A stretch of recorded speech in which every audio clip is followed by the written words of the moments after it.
Hello and welcome to this Gameweek 25 edition of the FPL Scope podcast. I am your host Matthias, and with me today, as always, I have Kevin and Kimo. We're ready for a pretty hectic game week with a lot of blanks and doubles, and the main question of the day is Salah or Saka. Whether you buy them or whether you captain them, we're going to discuss both. And we'll get right to it pretty quickly. But first, I'm just going to ask both Kevin and Kimo how they're doing. And I'm going to start with Kimo because he's nicer to me than Kevin. And I just saw Kevin for a whole week in London, so I know all about Kevin already. Kimo, how are you doing? Good. I'm just looking at the blonde Salah and Saka next to each other. So I think I'm going to get both. So I'm doing fine. Cool. And Kevin, how are you doing?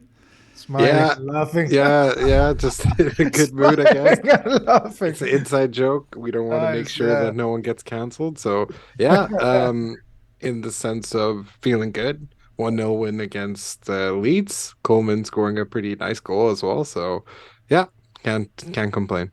It's actually, I mean, like, if he didn't score that goal, I would have said, like, Patterson 100% will play more minutes. But what I like that he will score. Just when he's playing so bad to score a beautiful goal, they will get more minutes, so Patterson will get 1 point in each game, and that's it. Yeah, but yeah. That's how it is. Shame for you guys. You both have Patterson still. I have James still, and he's been kind of a sore throat, I guess, for me. But yeah, we'll get to my team pretty quickly. I actually had a really good game week, 67 points, no transfers made. Still got a lot of points, and that's mainly due to getting Rashford as captain rather than Haaland. Some other idiots went with Haaland as captain instead. Looking at those guys right now. But anyways, that was really lucky for me because Haaland obviously had huge chances against Nottingham Forest. It was kind of crazy to see him miss, especially the double chance where he hits the bar and then he gets the ball back and it just blows it straight over. And then there's another... I would have scored this. 100%. I mean, we all, I think, would have scored the Haaland double chance. We all would have passed to Haaland if we were Foden in that earlier situation as well. So really lucky that Haaland didn't get any points for me because he should have had really 2 goals at least. And yeah, Rashford just delivered. So I figured Rashford was a good captain. Even if Haaland delivered, I figured Rashford would do well. And I was right. And I was lucky that Haaland didn't score any points. And that gave me a huge advantage this game week. And also, my faith in Fernandes was repaid as well. Got the assists and got 12 points in total for Man United. Really, really good. I was really let down by him the prior game week against Leeds when he missed a huge chance and he only got 3 points. It didn't punish Kevin enough for selling him, but he did that this week. Other than that, the team wasn't that good really. It's Ødegaard got an assist and 3 bonus, which was quite surprising and good for me. I don't have Saka, I have Ødegaard, so him getting 8 points rather than the 6 points of Saka was great for me, but my defense was horrible. Again, I had Reece James starting, and then the day before the deadline, news came out that, Reece James is not in the squad. Okay, I put in Rico Lewis, and then, of course, Rico Lewis doesn't play when I need him to play. Of course. So it's just classic Chelsea and Man City. They always seem to fuck me over. And, You went 400,000 places up in the ranking because of the different captain. Exactly. And also Fernandes. Not so many people have Fernandes. Only me and you. Yeah, we said that a couple podcasts ago that like 2 podcasts ago that you should keep him, but Kevin didn't follow that advice, and he plays really well. Actually, I don't understand what I'm getting slated for this because I had a Kevin De Bruyne haul just a week ago. What? And the whole plan was. Yeah, so the whole point was for me to go from KDB to Salah, which we'll be getting into for Game Week 25. So I don't feel that hard done by in that regards. Yes, the stupid thing is, of course, not switching the vice captain to Rashford as I had planned because I had accidentally just kept the captain and vice captain as the previous week. I was always going to captain Haaland, I think. But it's just a shame that every team basically blanked, or every fantasy asset that you'd like blanked. What was it? Yeah, I think Kane got a random assist in the 2-0 win against West Ham. 2-0 win, yeah, against West Ham. And other than that, I'm pretty disappointed with the team, generally speaking, because if I had captain Rashford, obviously I'd be somewhere in the 60s. So, yeah, not the best game week, but you'd have 55 points. You gain 13 points from that. So. Oh, fair enough. Well then, because you didn't have Fernandes, exactly. That's why I'm slating you.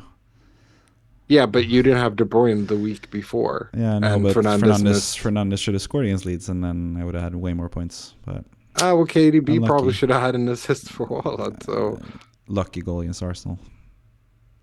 Wait, you can't say the assist was lucky either. So assist was good. Should have 5 points last week and 2 points this week. So Fernandes should have scored it. It doesn't matter. Anyways, it was 50. I still got the points guys, from stop fighting. Be friends. No, I don't understand how it's a stupid choice. No, we're not friends. No. Yeah, exactly. What the hell are you talking about?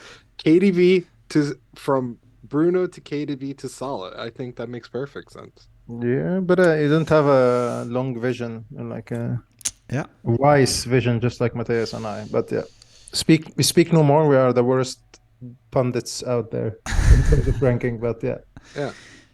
But yeah, someone that has both KDB and Fernandes is Chemo. That's me. I mean, not bad. I mean, the average is 44, so 55. I mean, was a -4. I can't be disappointed. but before the deadline, I was just on my phone. One of my friends sent me, "Oh, Martinelli's on the bench," and I was so fed up with Martinelli. I was looking for an excuse to sell him. You know what I mean? And once he sent me this message, sold Martinelli, who to buy, Mitoma, because he has a double. He plays against Fulham. On the paper, the game is good and they can score many goals. And yeah, it can be the game that he would score 1 goal and 1 assist. It could have been like 3-0 to Brighton or something like this. I mean, yeah, come on. So I did the move, 0-0, boring game. Fulham was really good. No, I think it's 1-0 to Fulham, right? Yeah. Even worse. Well deserved for De Zerbi. And I thought about what you've said, Matthias, about captaining Rashford. It seemed nice thing, and I needed to be differential. I didn't. At the end, I thought City will win against Tottenham. Haaland will score. Haaland will get so many chances. He did. The whole City team got a lot of chances. They should have won like 4-0, especially in the second half. They should have scored many, many goals. Yeah. But we all seen the game. It didn't like go normally. As it was just like from the beginning, I felt like the dramatic scenario of scoring a dramatic late goal for Nottingham would be like a very poetic in that stadium with a crowd and so on. And it happened, you know what I mean? So yeah. So this coming. Felix didn't do anything. Chelsea was beaten. Shit. But yeah, Fernandes again, and the goal from Dinchenko finally was something that I really, really was so happy for. It's really well taken goal as well. A really great shot. Yeah. It's his first goal in the Premier League. So. So yeah, I mean, like if I had captained Rashford, kept Martinelli, could have been like in the 70 plus. But yeah, unlucky. I'll try again. I'll try again for that season. I hate that season. Yeah, it should be noted. You talked about getting late team news and then changing Martinelli to Mitoma. I was going to do the same with Nketiah, and there were some reports about Nketiah being the one dropped for Trossard and not Martinelli. So. Right at the end, before the deadline, I had like guests over. I was at my parents' home, and we had some guests over and stuff. So I wasn't able to like watch during the deadline, and I was just too late. I was gonna do Nketiah to Felix, but then I didn't manage to do it because I thought Nketiah would be benched, but obviously Nketiah blanked anyway. He had a huge chance that he missed, and he also created a huge chance for Ødegaard that Ødegaard missed. So I could have had way more points as well, which is kind of annoying. This is how I'm used to playing FPL. I have like a really good game week, but I have some stuff that annoys me, and I'm still not satisfied. So, but yeah, finally I can be happy about the game week. You sent me about Nketiah news. I never saw this. I never believed in that because it's no way he would play with no striker. No way. Yeah, I mean there have been some speculation that Trossard or Martinelli could play as a striker, but Nketiah has been playing pretty much 90 minutes every game. He played really nice, and he had so many chances. It was unlucky with the bar. And I mean, I don't know about unlucky with Nketiah anymore. He keeps missing huge chances. Kevin can speak more about this. Kevin was hating on Nketiah so much before the deadline, and then got all those chances missed as well. But he plays well. He's in the right places. Yeah, you can say that about Darwin. What the hell? What? They both miss and exactly. suck. Don't What are open you me. talking about? They both Yeah, get the chances and blow the chances all the time. It's to the point where it's infuriating having either one of them in your FPL team. let's move on. I don't like the look of my team. I don't want to see it. I don't like the season. I just I'll go want to back to see. my team. I'll talk a little bit more about this Yeah. yeah, I saw a lot of people online that were like super mad that Ødegaard missed that huge chance set up by Nketiah and vice versa and stuff. But personally, watching that game, I was just like, yeah, this is just my season. Like I've been angry like 2-3 times too much to react the same way this time. I'm just jaded at this point. I'm like, fair enough, he missed again. Huge miss, but anyways, that's just how FPL rolls sometimes. So But got the 3 bonus. yeah, Ødegaard got the 3 bonus either way because he had like 7 key passes or something, and he looks really good. Yeah. Like I think he's a viable option compared to Saka. Like obviously I have triple Arsenal. I'm gonna get to the future plans pretty soon, but I figure I'm not gonna change anything unless Jesus is like all of a sudden back. But I don't think he is. So. Yeah. Anyways, we're back at the fixture ticker now, and this is currently set up with only 4 game weeks. We usually have the next 5 game weeks set up, but there's a special occasion with Game Week 29. It was just announced yesterday or 2 days ago, I can't remember, that we'll have a huge double Game Week 29. All the fixtures are released, at least we think it's all the fixtures. There might be some other fixtures added later, Spurs against Southampton and stuff, but we got a huge double Game Week 29, but all 3 of us have pretty much the same chip strategy, and that's going until Game Week 28 without any chips used. And then in 29, we're going to use the free hit. And then in Game Week 33, after Game Week 32, which is a huge blank, we'll use the wildcard in 33 and then bench boost. Well, at least me and Kim will have the bench boost left. We'll bench boost in 34. So that's our strategy. I think it's the best. Because someone here doesn't have the bench boost. Kevin doesn't have the bench boost, exactly. Yeah. But either way, I think it's the best strategy for pretty much everyone, at least for us who I've looked through all of our teams, like my team, Kevin's team, Kimo's team, for up until Game Week 28, and we can pretty easily have at least 10 players, maybe 11 players in Game Week 28, even if Liverpool go out or get a blank in Game Week 28. So for us, we have to focus on the next 4 game weeks, and then we're going to have double Game Week 29 where we're going to use a free hit. We're going to get to that later. I'm going to have a different slide with the Game Week 29 fixtures, and we're going to look through and pretty much pick like the teams and players that are of interest for us. But first, we're going to look through the fixture ticker and the current or the next 4 matches coming up, and also the expected goals and expected goals conceded. As you can see on the list, Arsenal and Liverpool, those are the main teams to target right now. Salah or Saka, that's the question. And as you can see from the fixture ticker, they are also top of the leaderboard in terms of Game Week 28 or Game Week 25 until Game Week 28.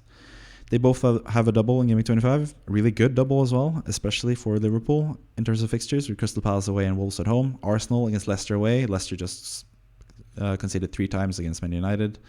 They look really susceptible, at least defensively. But Leicester have also been scoring, so maybe an Arsenal defender isn't the best. But anyway, both those teams look really good. Aston Villa are going to be really good for those people doing the same tactic that we are doing, where we need players to play in Game Week 28 and Game Week 32. Aston Villa play in both of those game weeks, and they have really good fixtures in between as well.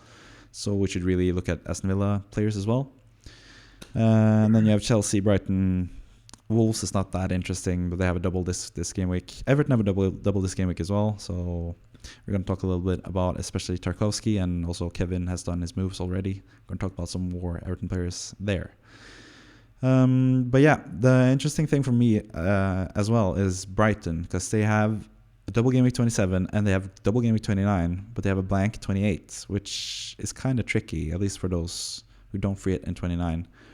Game week 27 especially looks really good. If you look at expected goals and expected goals conceded for Brighton, they are second place in both of them.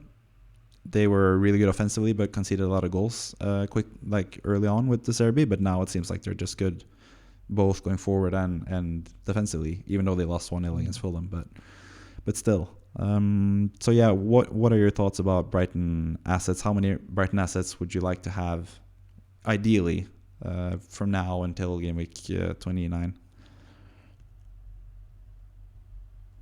Kev, do you want to go first? Yeah, I'm just thinking about it. I think Mitoma's been great until you guys put your stink on him. So I was very, very happy just sticking with one. I don't hate anyone who either gets a Lewis Dunk or Robert Sanchez as well, or Roberto Sanchez as well. But for me, personally, I'm happy sticking just with Matoma. I am keeping an eye on McAllister now that he's getting to play as a 10. He's still on set pieces and everything like that too, and is quite cheap. But generally speaking, I think it's okay just sticking with the one. Um, Maybe doubling up might be okay, but for right now and what my team needs, one is okay. And Matoma being that is perfectly fine because he's sort of the guy that they're looking for always when you watch them play as well. So yeah. Kimo, how many or I which players from I'm Brighton? looking at the team now. I think maybe Stupinian Yeah. can be an option. Doubling up on Marsh and Mitoma can be an option. I think I have in my case I have Mitoma and I have Andreas Pereira. So if I can keep like the funds to get Sulmarsh, which is from 4.4 to 5.1, is I think it's fine. It can be doable. Just to guarantee if anyone would score would be between those both two. But I will see. Right now, I think I'm focusing on the next game week, which is Liverpool double game weeks, and I'm already making a -4 to get Saka and Salah. Or like I already know my transfers. It's no surprise. But I mean, so I will not be buying any more players this round to prepare for more. So, but yeah, I think between Solimarsh, McAllister, maybe Stupinian, and the goalkeeper and Mitoma, it wouldn't be anyone outside this. I don't know. Did you have anyone in mind other than the one that I mentioned? I think it's Estepinian and Mitoma basic, or Mitoma slash one other midfielder. I wouldn't double up in midfield with Brighton. I think that's a bit too much. Veltman can be a guy who scored. Maybe. I think Estepinian is just like clear and above the best defender for them. He's been getting points every game week. He was subbed off before they conceded, and he's just been really good lately. And I wish I had him rather than Mitoma, because Mitoma has not been performing since I got him in. The XG and X is pretty low for Veltman. You're right about this. I was looking about the XGC, but yeah. But both of them have a very low XG and XA as well. Okay, so obviously this game week we already have our minds set up. We are getting Liverpool players, Arsenal players if we don't have them. Kimo, you only have 2 Arsenal players. You're going to get Saka, like you said. But yeah, disregarding game week 25 and looking ahead for game week 26, 27, 28, are there any players that are of interest to you? Because as you can see at the top of the board, they have really good matches in those game weeks, and they all have game week 28 matches as well, which is the interesting part. Liverpool is this one thing. We still don't know if it's Liverpool, Fulham, or Leeds Wolves, which will be the final game in game week 28. And it should also be said that the blanks in game week 28 are not like confirmed yet, but most of the teams that you can see blanking there are playing like League 2 and League 1 and Championship level teams in the cup, so they'll most likely be blanking anyways. But any players from Aston Villa, Chelsea, Brighton, or perhaps Watkins lower in the thing that stick out to you? My man Ollie Watkins. I've mentioned him some weeks ago. Get my eyes on him. They will score. He's dangerous. I think in the Arsenal game, it was pretty obvious the way they play. One pass from the defense, one pass to the midfield, and then a throw ball to Watkins. It has been repeated so many times. I don't know if you noticed this, or maybe that's me fantasizing that ball, but they played that ball repeatedly to him. So maybe he's been used to a different role these days or something, and he scored. So yeah, I think I'll keep my eyes on him. I'm not trusting Coutinho. I'm not trusting anyone else in that team. But that's also, I wonder, because you've made striker transfers 2 game weeks in a row now, and you still haven't brought in Watkins, and you've talked about him for so long, and I talked about even Ings before I got sold from Aston Villa, and now Watkins is like the lone striker. They brought in Duran, who plays on the wing when he comes on, and Watkins still plays as a striker, so he seems like a nailed and really good option. He might be up on penalties as well, so why haven't you brought him in like the last 2 game weeks when you've done striker transfers? Simply because he was playing Arsenal. I have a defender from Arsenal. I didn't see. I saw that Aston Villa would score. I even talked to you guys and I said, Aston Villa would score. But Felix was more appealing. I mean, Southampton is rubbish on paper. I mean, come on. He should have scored. Chelsea should have won. And if I go back in time, I think I would do Felix again. I wouldn't do Watkins. But I mean, moving forward, having a differential striker, I think instead of Mitrovic in the past period, I should have had Oli Watkins. So, but I don't see anyone else in Aston Villa. I think so. Yeah, I think so too. The midfielders, Bailey got benched last time. Buendia keeps getting subbed off right after the 60th minute mark. So I'm not trusting them, and they concede every game week as well. But they do score every game as well. After the World Cup break, they've been scoring every game week, I think. So, but it's annoying, the forward thing. The striker thing is been unsettled for me. Moving from Tony doesn't score to Mitrovic doesn't score to Felix. You know what I mean? So, and I've been using a lot of minuses recently to sit and forget, but it never happens. I don't know. Yeah.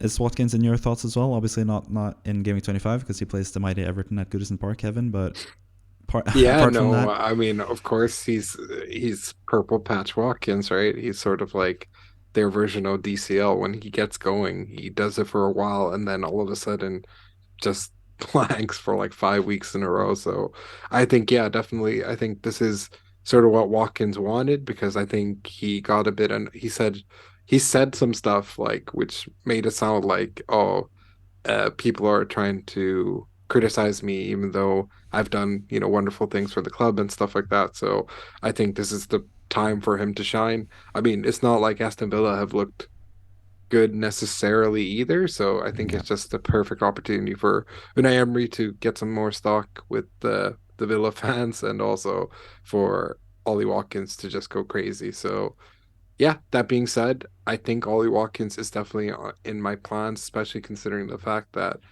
I have Kane. I've always said to everyone that for me, Kane is like a season keeper, considering the fact that, yes, he has a steep price, but he is the second best striker in FPL in regards to goals and just contributions and stuff like that. So Ollie Watkins is looking very, very, very interesting considering just how he's playing as of late. Yeah, I'm just going to ask you though, since you don't have either. Kim obviously bought Felix this week, but looking at Game Week 26 until Game Week 28, you can see Aston Villa and Chelsea are like right next to each other. Would you rather have Felix from 26 to 28, or would you rather have? Oh yes. Otherwise, I would have sold them. Otherwise, I would have I'm sold asking Kevin. Obviously, Kimo wants Felix because you bought him. You're biased. yeah, but I'm the Let Felix Kevin speak, man. okay? Let Kevin speak. Would you have Watkins or Felix 26 until 28, Kevin? Very comparable fixtures as well, I can see. Very comparable fixtures, both equally shit. But yeah, I think at the end of the day, I still think I'd pick Felix only because I trust Chelsea's home form more than I do Aston Villa. Even though, yes, they technically lost to Southampton, but that match felt more like an anomaly, whilst Aston Villa had just been terrible as of late. So, yeah, I think I still back Felix. I think, the game against Leeds should be a good one for him. The one against Leicester should be good as well. And then the one against Everton, sadly, looks tempting for him, especially considering just how much of a focal point he's been to their attack. They're just constantly trying to feed him the ball, and he got unlucky not to score in the previous game too. So, yeah, I think I have to go with Felix, even though I think Watkins has been brilliant. I still think Felix just edges it simply because he plays for what should be the more obvious, better team. But as of late, both teams kind of suck. And who knows what's going to happen with Graham Potter as well. There's a lot of pressure mounting on him. So he might get the sack as well. Who knows? It's Chelsea after all. So yeah, absolutely. Yeah, like you mentioned, you have Kane. He has really good fixtures as well in 26 and 27 at least. He doesn't play in 28, but he plays Wolverhampton away and Nottingham Forest at home. So is it still an option for you to sell Kane to get someone like Felix, or do you just want to stick with Kane until game of 28? See, that's the thing. It's just a question of whether I'm willing to go minus again to get rid of him. I mean, for me, I wouldn't mind getting some players in as a rental.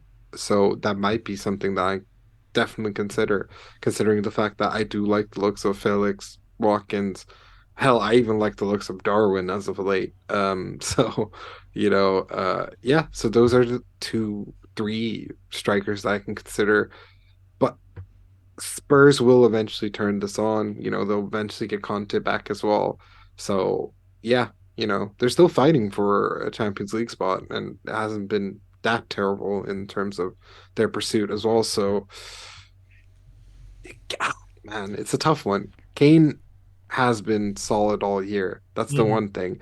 I'm just scared that, let's say, for example, this one lone game week against Chelsea, for whatever reason, he gets a hat trick. And yeah, I have Darwin who gets like a goal and then just frustration for another 90 minutes, or Jota benches him for one game, whatever it is.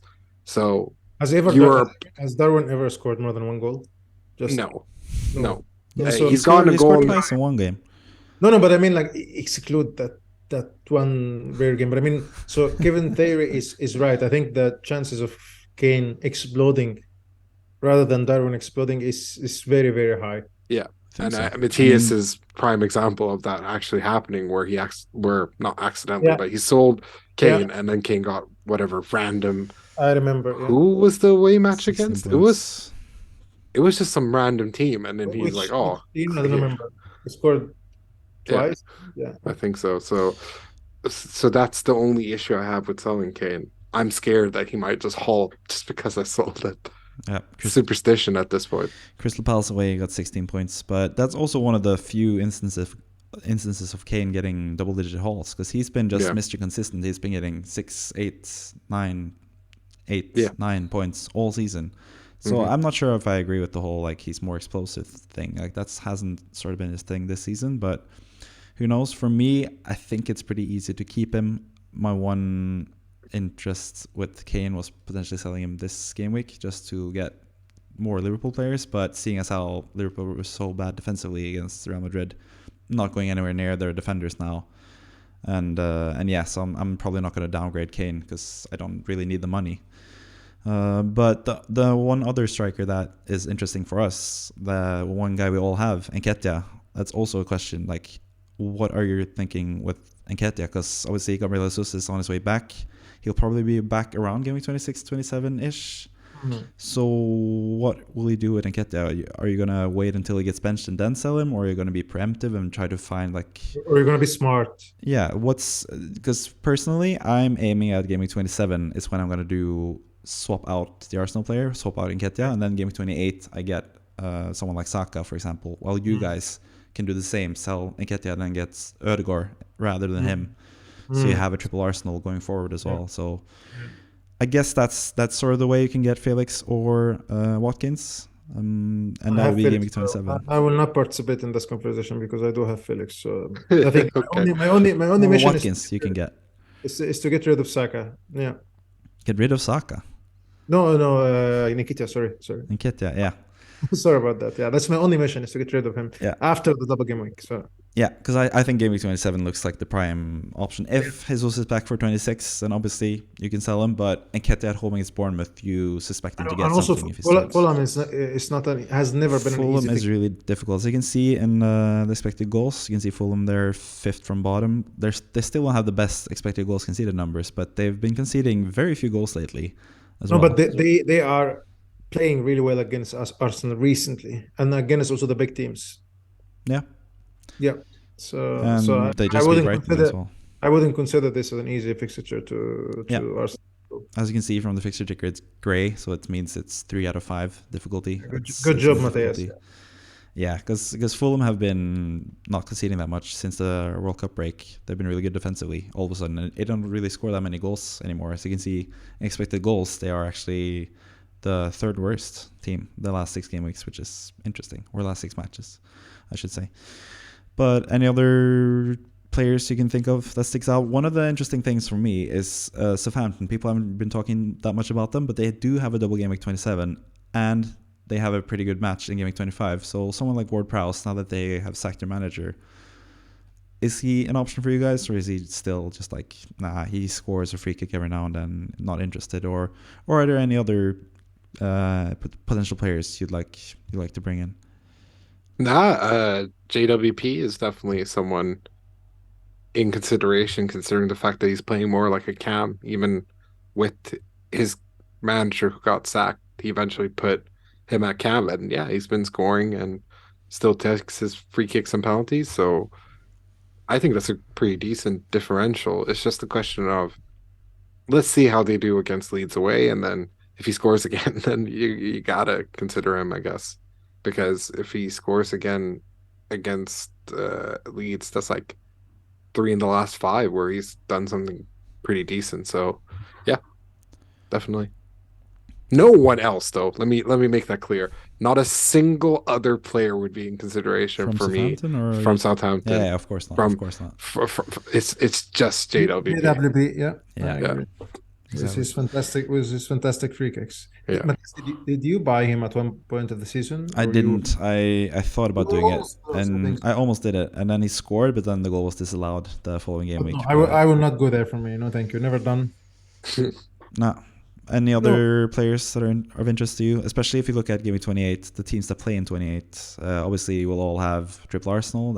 We know that already. We'll be doubled up or potentially tripled up with Chelsea as well. We all have Kepa, Kim has Felix, me and Kevin have James. I mean, Leeds, if they get the game against Wolverhampton, is something you'd look at. So, which players from Leeds would be of interest to you? I mean, there's only one guy. He's injured right now. It depends when is he back. Rodrigo, yeah, he's still out until April or May. I think he's not that close. I thought that he's like getting back this month or something. But yeah, for the other player, I would go. There is Gnonto. I think obvious he's a very active guy. I think he might get an assist, nick a goal. I think, but I would not go Bamford. Not again. He's in a really pathetic form. I think so. Yeah, he's been pretty bad for a while. No, like for real, it's not a professional. It's not a professional player anymore. I don't know. The way he runs, the way he does the duels, the way he passes, he's so demotivated to see him play football. Yeah. So yeah, Gnonto would be the obvious option for me. He's very active. He's very dangerous. He's lethal. Yeah. Any other options, Kevin, before we move on to Game Week 29? I think I've mentioned it in the previous match, and he plays for Leicester. Harvey Barnes, I think he looks really, really, really good. Like he wasted a really good chance against United, because despite it finishing 3-0, that was actually a really flattering score for Man United, because if Leicester had put away those chances, I don't know what sort of haul Fernandes and Rashford would have actually gotten, considering the fact that there were 2 or 3 very clear-cut chances before those guys scored. It was against the run of play that Man United even scored in the first place. So that's the one thing that sort of deters me away from the Leicester players. But it's still, I think Maddison, Kelechi, and Harvey Barnes looked amazing. Harvey Barnes for me and Kelechi's more in consideration due to price points, because they're quite cheap. But yeah, all 3 of them look really, really good. Even though the matches aren't the best right now. I mean, they're really bad in some regards too. But no way isn't that bad. No. But like the fact that they're playing Arsenal at home, Chelsea, and then blank on 28, it's not the best to rent them in. But definitely when things turn, and if you want to go really differential, I think one of those guys could do the business against those teams. Yeah, Kimo's been advocating for Maddison for the last few game weeks, but you didn't bring him in. So I think once I find an excuse for a player to get rid of, then I will get him in. And I think they are so dependent on not being crushed against an opponent to see a good Maddison playing a game. So a good example is the last game against United, where they couldn't play football at all. Manchester United was all over them. So if they get a similar fixture, you would never see Maddison. But once they have like a 50-50, 60-40 chances in a game, I think Maddison will be productive. 100%. He will score a lot of goals. So for me, I'm just waiting for the right time, and then I will get him for sure. By the end of the season, he will be in my team and never being out. I think so. Yeah. Also very clever from Kevin to mention Leicester right as we're moving on to Game Week 29, because they are probably the prime team to target in Game Week 29 as well. Looking at their fixtures in 29, they have Crystal Palace away and Aston Villa at home. That just screams a lot of goals for those guys we mentioned, Barnes, Maddison, and Iheanacho. So we're all looking at free hitting in Game Week 29. So Leicester looked really good. We already talked about them now, and I think we'll all have at least double up on Leicester in that game week.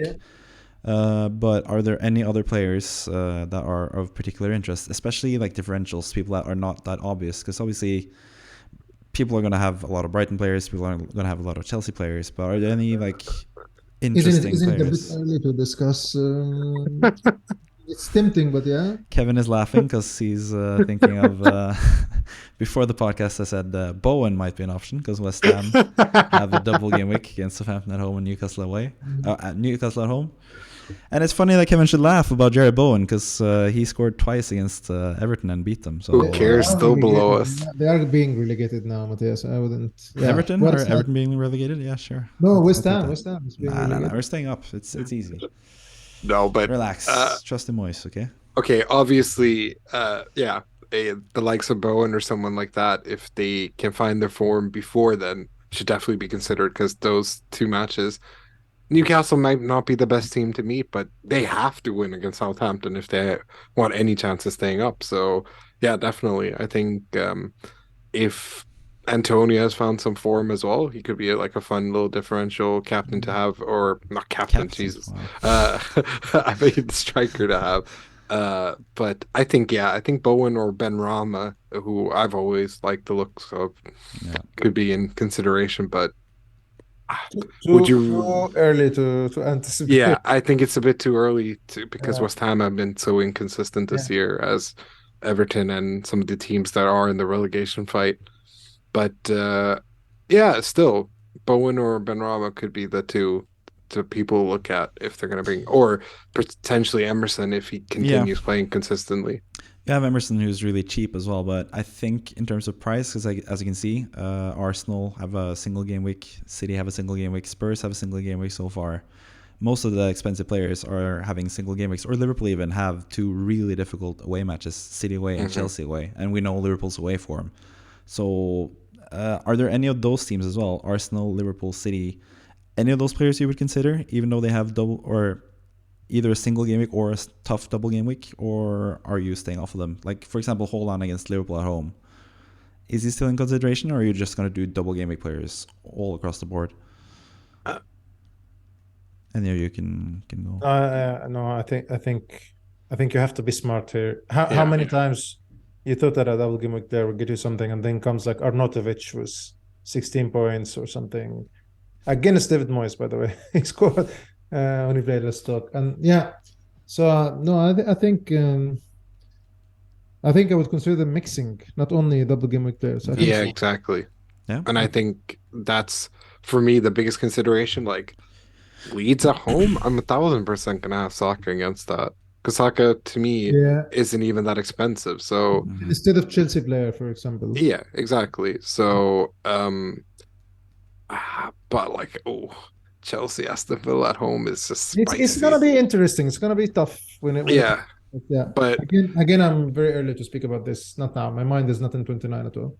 Yeah, like I think you're gonna make exceptions, right? Like I was saying, if Haaland is in crazy goal scoring form, you might even have to consider him at Liverpool at home, especially if Liverpool have ended up being terrible the last couple. I mean, Klopp is 5 against Real Madrid.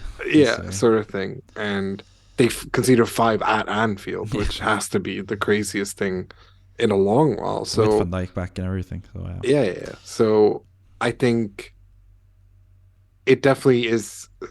And it's annoying because Haaland takes up so much money as it is, but I won't triple up on these single game week players. It'd just be like, I'll have Saka from Arsenal, I'll have Haaland from City, and then try and build the rest of the team around that. I mean, you'll have bench players, you'll have all these type of things too. So in case one of these single game week players, for whatever reason, are benched or etc. But at the end of the day, yes, load up on double game week players. Fair enough. But yeah, like Emil said, it's pretty far away. Game week 29, we still have a lot of time to prepare, and especially for us, like whether you do our tactic of staying put and doing free hit in 29, or if you do the wildcard 27 tactic, you still don't have to decide with your transfers who you're going to have in 29. So you still have plenty of time to figure that out. Yeah. It's just the news of the week because it's so fresh. But we'll talk more about that when it's closer to Game Week 29. But for now, we're going to look at the current Game Week and ahead with the weekly wildcard drafts. It's a bit different this week. Usually we have a collaborative effort in terms of picking the wildcard drafts. This time, though, you guys were a bit slow on responding and stuff in the chat. Yeah. So I just did a wildcard draft myself. So it's going to be a bit different now.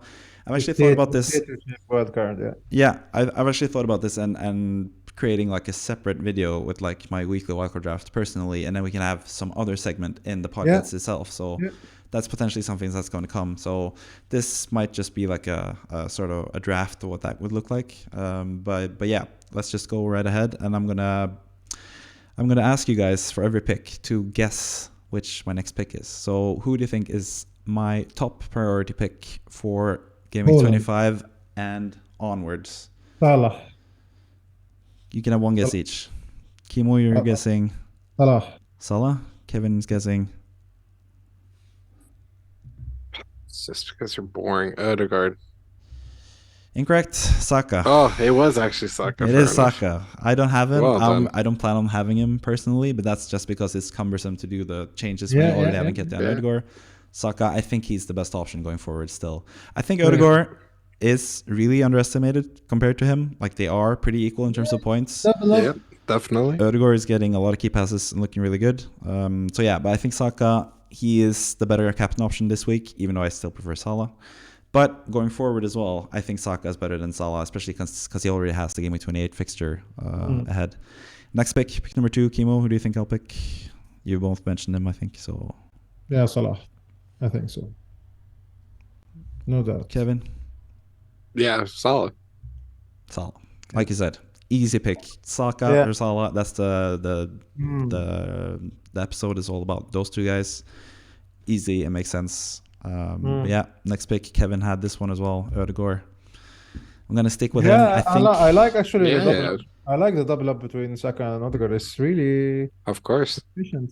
Yeah. So I think that is the best double up for Arsenal by far. I think Nketiah is going to be dropped pretty soon. Their defense has been not the same. Martinelli has been on the bench. I think you should have Saka and Odegaard going forward. You should try to get to that within the next few game weeks at least. That's what I'm going to do at least when I sell Nketiah and eventually at Saka. But yeah, any guesses on the next pick? Darwin? No? Holland? Kevin, who are you guessing? Yeah, it's got to be Holland. Oh, okay. Before we go to the strikers, I'm actually going to go with Tarkowski because he plays in Game Week 28, he plays in Game Week 32, he has a nice double this week, and he's super cheap. So I think you should make it a priority to get Tarkowski in. I think he's a really good shout. He's been getting huge chances as well for Everton lately on corners since Sean Dyche took over. So I think he's just a no-brainer in defense. Nice ball. And considering Holland doesn't have a dual game week, he blanks in 28. Fine. He's not the pick right now, but like you said, he's still in the team. Obviously, Holland is always a good option. He should have scored last week. You should have him the whole season long. You could potentially free hit him out in 29, but we'll get to that later. But yeah, you both had Haaland as one of your guesses. Any other? What do you think about the other strikers coming up?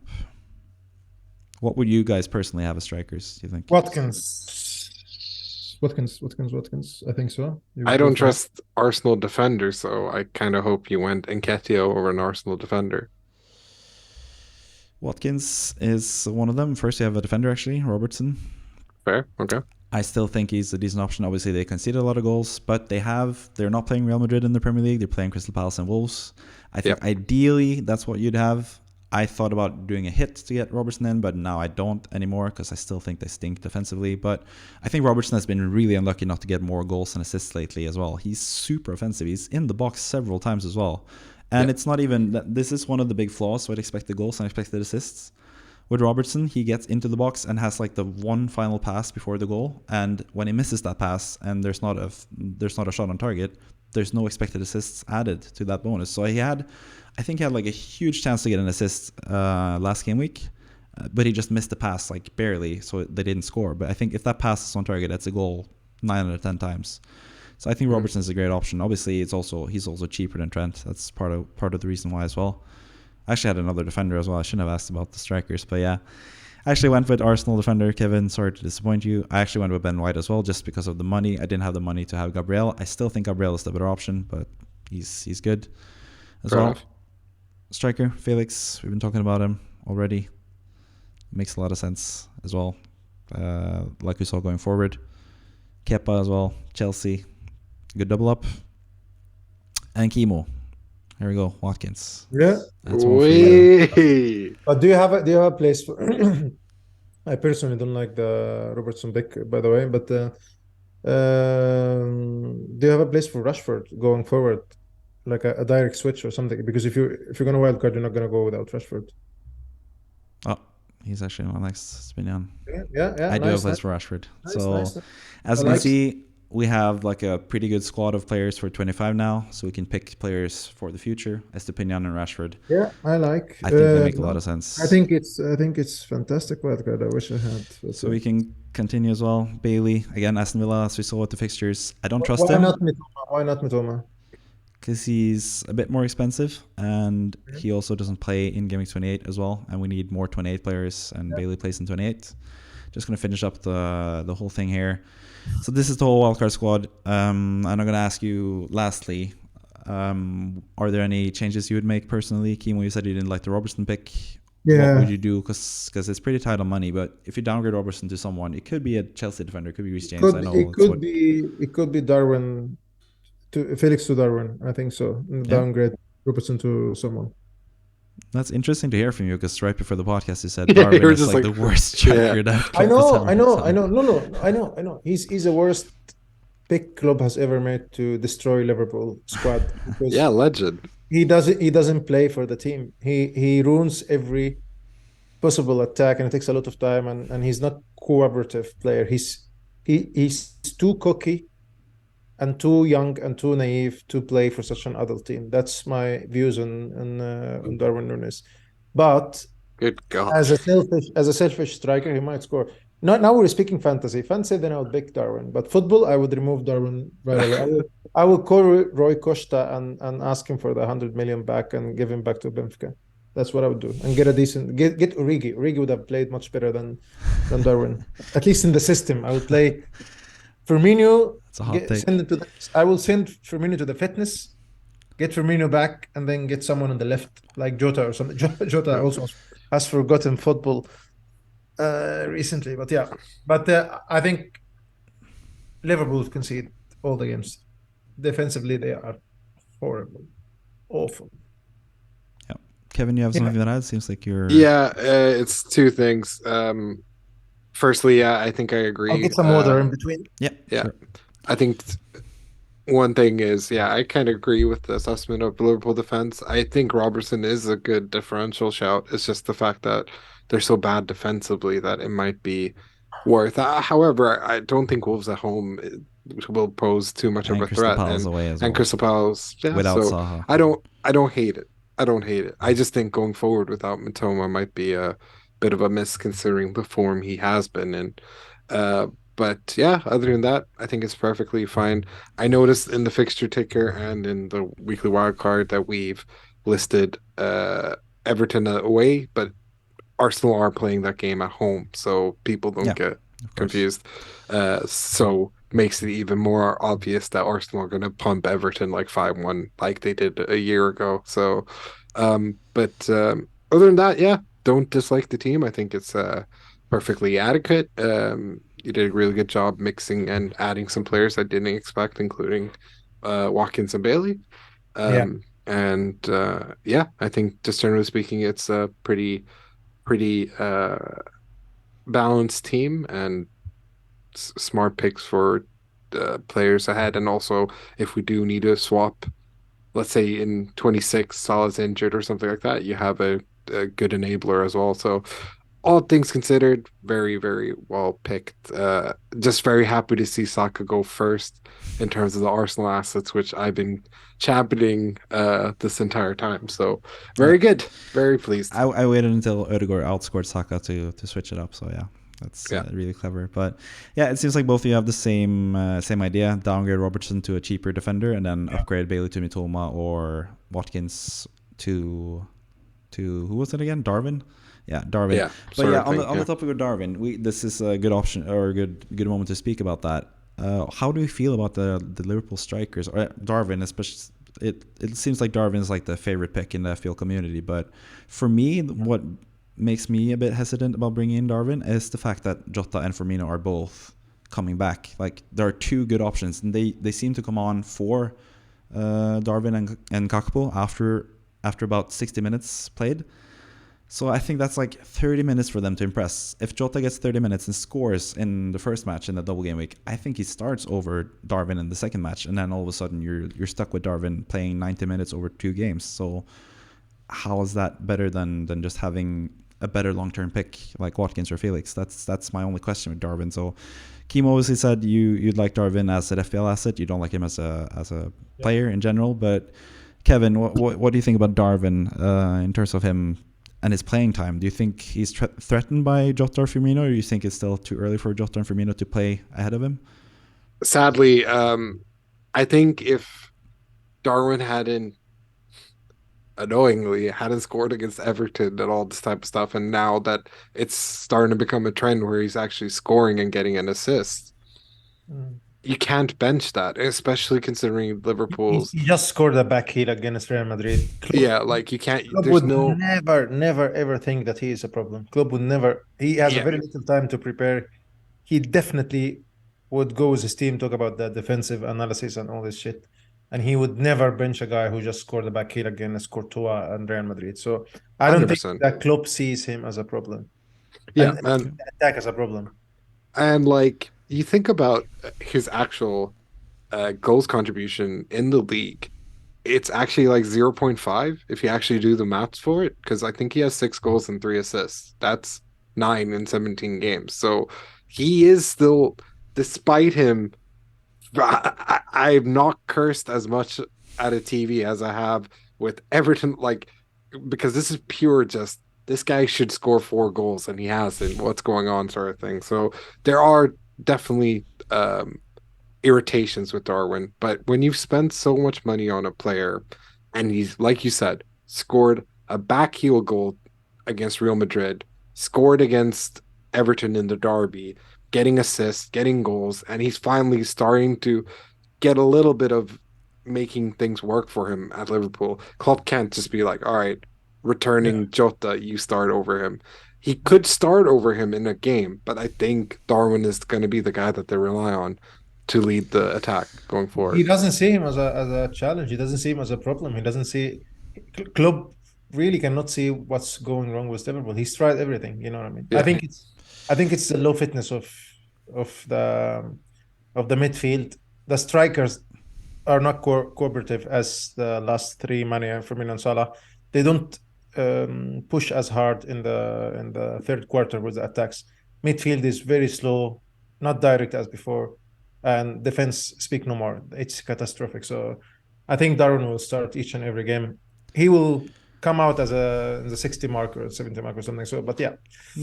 I mean, I agree with you in terms of Crystal Palace. I think he's going to start, but I think if he subs off after 60 minutes, hasn't scored, and then Jota comes on and scores, I think there's a huge chance that Jota starts the next game. If you have seen Jota yesterday, he can't run more than 1 second with the ball. It's always 1 second, and then the ball has been taken again. He's miserable. He's miserable. Fair enough. We'll see. It's actually part of my plans as well. I actually have just Darwin. I used to have Darwin / Jota, but I think after yesterday I just put Darwin as like an option. But yeah, as you can see, I've already made 1 transfer, and that's Fernandes to Salah. I did that because of price changes. Fernandes went down in price. Salah, I thought was going to go up in price, but it still hasn't. It looks like he's going to go up tonight. So yeah, but anyways, I did that to have enough money left to do Lewis to Tarkowski. Ideally, that's probably what I'm aiming to do. Yeah, do that, yeah. But I also have the other option of, if Darwin is such a good option that you claim he is in FPL, I could sell Kane and then get Robertson. But like you said, you don't like Robertson, so that doesn't make sense either, I guess. So I still think, like I said, with the weekly wildcard draft, I think Tarkowski is a really important guy to have currently. So I think I'm just going to stick with Lewis to Tarkowski. And then my team looks pretty good if you just swap out Lewis. Finally, I can get to swap out Lewis. He's been so awful for me. Like every other City defender ever. They're awful for me. But yeah, basically Pep Guardiola praised him. Oh, we need more of what we get from Rico Lewis. And then since then, he's played like 45 minutes in like 4 games. So. You swallowed that in. To be fair though, Lewis, I didn't bring in Lewis because I like Lewis. I brought in Lewis because he was cheap and that allowed me to get Kane or someone else. I can't remember exactly who it was. It was mostly a money type of thing, but I was hoping at least I'd get at least one clean sheet, but the one time it looked like he was going to get a clean sheet, he got subbed off. So that Lewis thing is a missing piece of my strikers for in your team, like that one piece. You know what I mean? I'm struggling with getting a striker. I'm wanting to get rid of everyone. Yeah, you're struggling to get rid of Lewis, but here you go. You're giving cheap one, having a double game week, potentially scorer. So. Congrats. I still have the one free transfer available as well. So if I just do Lewis to Tarkowski, I won't do any minus either. So do that. I mean. Right. It seems pretty obvious that. And James scored against Tottenham last year. Oh, was it this year? This year, yeah. He came. He started. This year. They put him as a right wing back because it was Tuchel back in charge back then, and he played him as a right centre back. And then they conceded, and then he scored. Koulibaly and James scored in that game. It was the second game of the season or something. It was 2-2. Something stupid like that. Yeah, that was back when Tuchel played him at right centre back, and I didn't have him in my FPL team because of that. Everyone else had him, and he came on as a right wing back after he went down, and he scored. Doesn't matter now. You're much in a better place than me. Reece James is awful, but. Anyways, let's move on to Kevin, who also has Reece James. You've also actually done 3 transfers already, so yeah, just take us through that, Kevin. What went into your decisions of doing 3 transfers? It should say free transfers available 0 because you've actually made the 3 transfers, but yeah, you've done the 3 transfers now, so yeah, talk about that. Annoyingly, I had to get rid of KDB and stuff like that due to the price changes and stuff. That was didn't happen. It didn't happen. Yeah, it's going to happen now, probably. But yeah. Yeah, which is irritating. But at the end of the day, I just got scared of that, and that's why I kind of preemptively did it. And then Salah, of course, came out of the game unscathed. He's probably traumatized because Real Madrid keeps destroying him and Liverpool. But that being said, we're always going to bring in Salah. I already have Saka, so it's looking pretty nice in terms of the big hitters. Tarkowski to come in for Patterson. Unfortunately, Coleman scoring meant that Patterson will not play, which got me a bit worried about my picking of Gray. The reason I picked Gray is because he's the most explosive player bar Calvert-Lewin in terms of attack, personally, and he scores always against Arsenal. He seems to have this thing where he just keeps scoring against Arsenal. I could see him playing in these matches simply because Neil Maupay hasn't really offered anything for us. So that being said, it's a differential pick. I'm feeling a bit risky and gambly, and that's why I want to go with someone like DeMar Gray. So yeah, Tarkowski to Patterson. The Patterson thing again, Patterson would be playing over Coleman, but because Coleman scored, he doesn't rotate. And it's as simple as that. And Patterson's also coming back from injury, so we don't even know if he's fully fit to play 2 games in a row like that, even if Coleman didn't play. So my only question for you, Kevin, is why Gray over guys like McNeil or Iwobi? Because Gray didn't play at all last game. He didn't play, and then he played like a couple minutes, and now he didn't play again. So is it still injury-related problems, or is it just that he's not a fit in Sean Dyche's system, or what's the deal there? So the main thing was, Dyche is the sort of guy that when he finds a winning formula, he doesn't rotate, which was the big reason why I got rid of Patterson in the first place.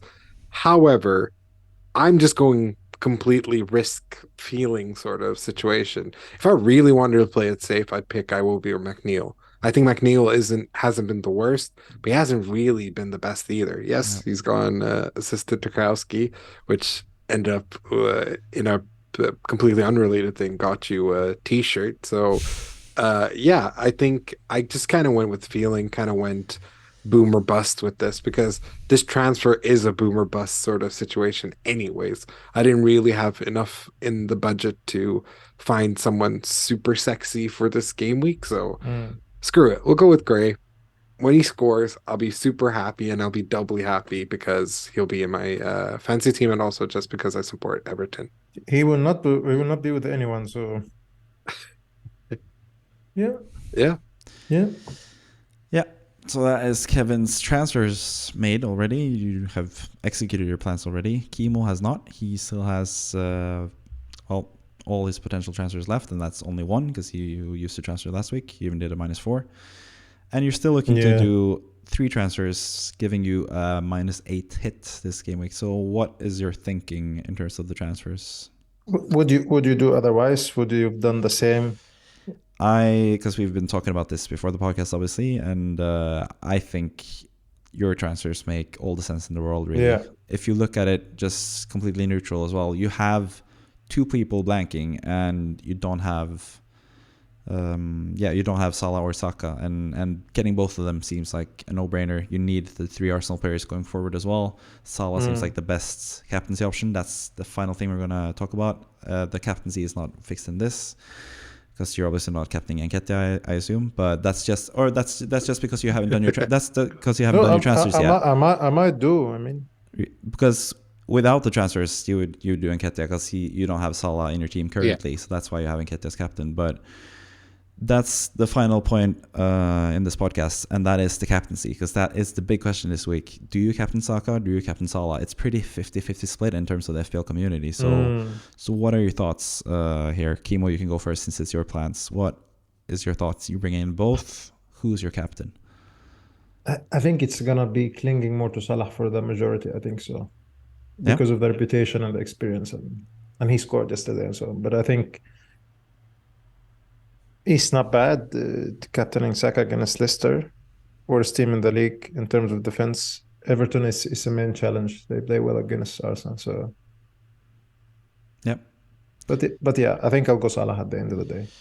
So what about you, Kevin? Are you still backing Saka, or are you going to go to Salah? Sadly, I have to go with Salah because Arsenal have so much to lose in terms of, they could lose the title, blah, blah, blah, blah. Liverpool have been just so up and down that they have nothing more they can do other than try and fix their fortunes, especially against losing at Real Madrid at Anfield, which has been, sacred ground for them in the Champions League and etc.